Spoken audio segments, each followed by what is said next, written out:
Deputy Prime Minister. Thank you, Mr. Deputy Speaker, Acting Speaker, I should say. First of all, I'd like to join the debate for a short time, just to commend the Treasurer for the paper is put before us. Whilst the debate's been ongoing and very conducive and very intellectual and learning, there's a few things that we should also realize that when you pass a budget, or when you have a budget, the budget is just that. It's a guide in any business. Mr. Acting Speaker, it's a guide. It's a guide for government, like in any business that you put in figures for. Point of order, Mr. Speaker. We have a point of order. What's your point of order? Acting Speaker, we can't trivialise the national budget. When we bring the budget to Parliament and the honourable leaders of the House pass the Appropriations Act, it becomes law. Thank you. It's different to a business budget. Honourable Deputy Opposition Leader, let the Deputy Prime Minister explain from what he has started his statement. Thank you, Deputy Opposition Leader, and thank you, Mr. Speaker. It's just an example. It's a guide. A budget is a guide for everything and everything you do, including government budget. You cannot forecast. You can forecast, but you cannot forecast accurately revenues coming in for issues that may happen, like COVID-19, other issues forecasting, drop in LNG prices, all that all falls into place and will affect the budget. It will affect the budget forecast. That is simple and common sense. Thank you, Mr. Assistant Speaker. But the thing we should also look at this report by the Treasurer is he has kept to his budget fix. He has also assisted our people. This government has also assisted our people by, relief for our consumers. The 13 items that has been put on, the 13 essential household items, that has been slashed by 10%, even in tight fiscal times. We should give commendation to the Treasury and government for that. That 10% GST cuts has affected the budget, Mr. Speaker. It has affected the budget. But that 10% GST cuts, it goes back to our people, into the pockets of ordinary people, and doesn't come into a general consolidated budget, but it ends up in the hands and pockets of the little people, and it alleviates their life. So I think we should commend the Treasurer and government on that. Mr. Assistant Speaker, Mr. Speaker, even forex shortages that have been identified as the greatest barrier to growth in PNG for the last 8 to 10 years, that has now been alleviated. There used to be a long line of FX shortages.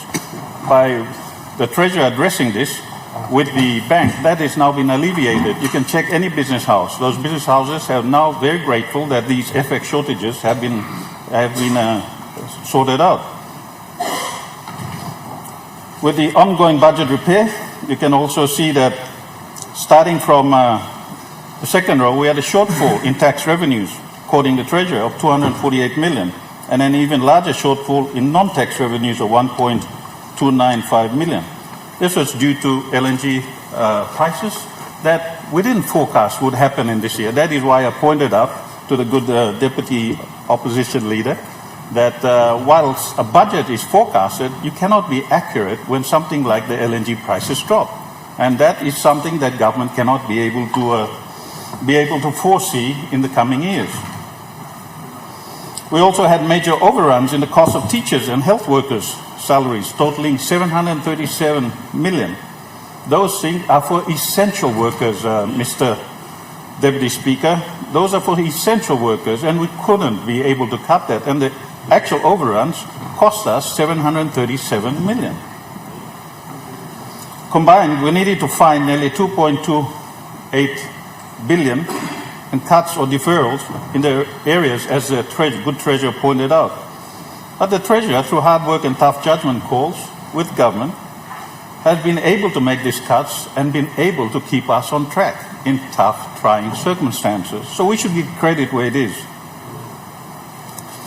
This has resulted in a public investment program of cuts of 890 93 million.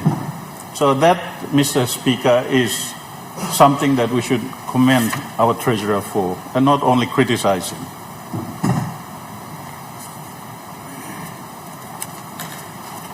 The other benefits that our good Treasurer has pointed out in this paper is that the budget repair path is on our debt to GDP ratio continues to fall.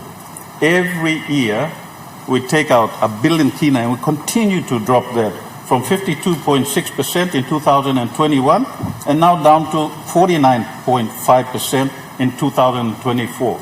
Despite the huge pressure on the Treasury and government, it still continues to maintain that pathway to financial recovery. Those are things that we should be able to commend the Treasury, and we should commend government for it.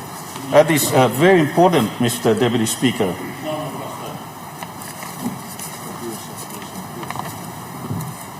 And Mr. Deputy Speaker, there remain revenue challenges. There remain revenue challenges that I pointed out earlier, mainly from an unexpected drop in the PNG LNG taxes of some 2 billion kina, which we could not forecast and hit us this year. As we await the MAEFO to see if we may need a 2025 maybe supplementary budget, some warrants and some belt tightening need to be done. And those are critical, and those are things that we need to do. And we welcome suggestions from the opposition, working in cohesion with, like what our good governor pointed out from NCDC.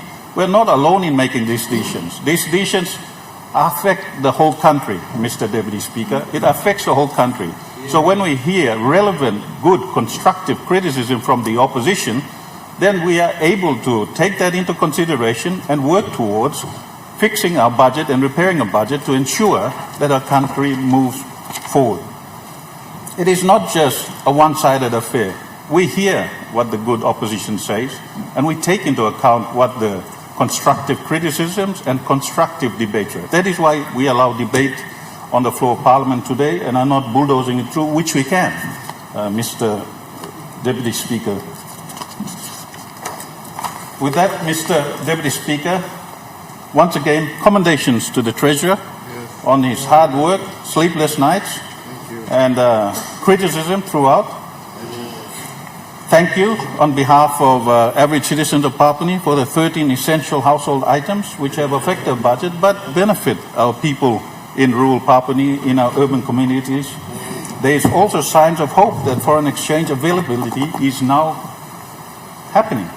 There is a less backlog in foreign exchange convertibility. So I would say, despite a tough year in 2024 for revenues and financing, our final budget outcome demonstrates, as the Treasurer quoted, 94% of the government of PNG budget was delivered last year, and PNG remains on track with our budget repair program, despite things like the Mulitaka disaster, various floods, various earthquakes that continuously affected our nation, which we didn't foresee, Mr. Deputy Speaker. Those things affected our budget, and that is common sense. So, Mr. Deputy Speaker, I'd like to once again commend the Treasurer, commend government, and take into account the constructive criticism that the opposition puts on the floor, and we'll take that into further debate down the track. Thank you very much, Mr. Deputy Speaker.